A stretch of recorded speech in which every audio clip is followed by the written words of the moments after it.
Hello बच्चों, अब हम 3D पैकिंग के दूसरे भाग को देखते हैं।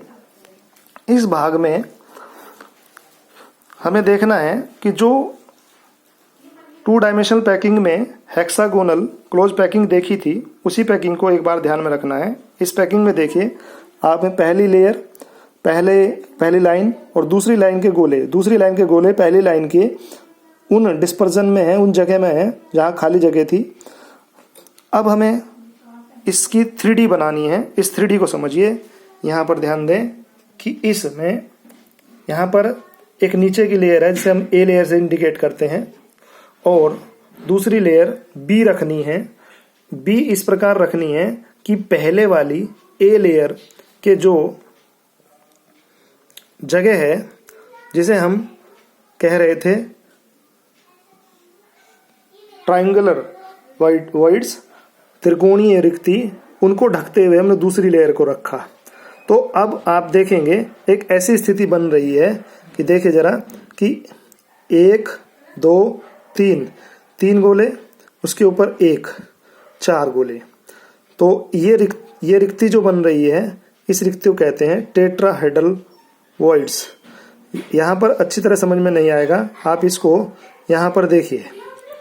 यहाँ पर देखिए, इधर ध्यान दें, इधर दें, 1 गोला, 2 और 3, और इसके नीचे एक ये दिखाई दे रहा है। इसके नीचे ये होगा हमारा टेट्राहेड्रल वॉइड्स।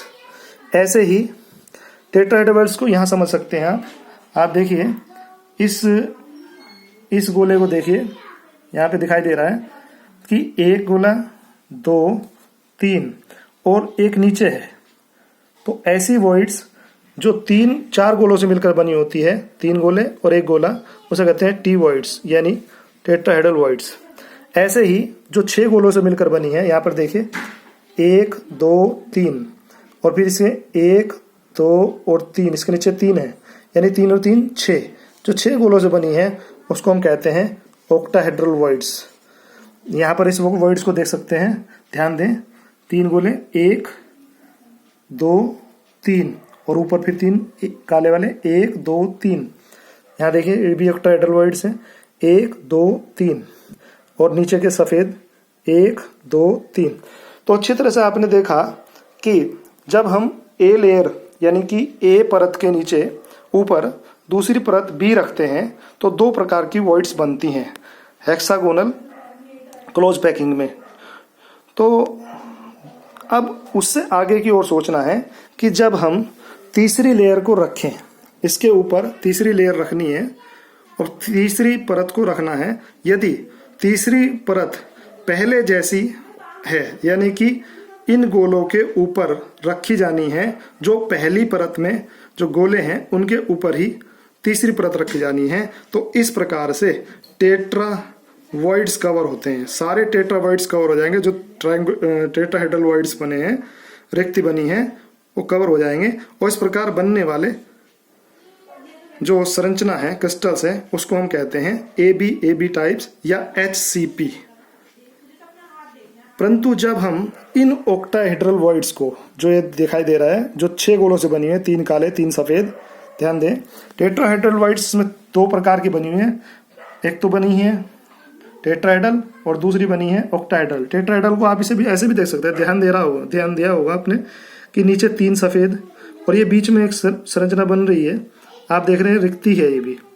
ये एक रिक्ति है और काले से वो ढकी हुई है। यहाँ पर आप देख सकते हैं, इसमें एक सफेद है नीचे और ऊपर 3 है।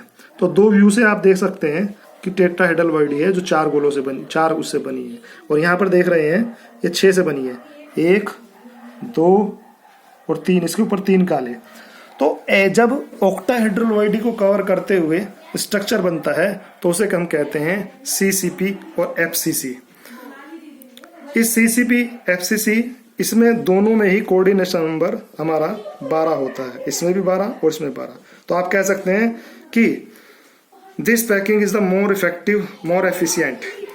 इसके अंदर 74% एरिया कवर होता है क्रिस्टल का।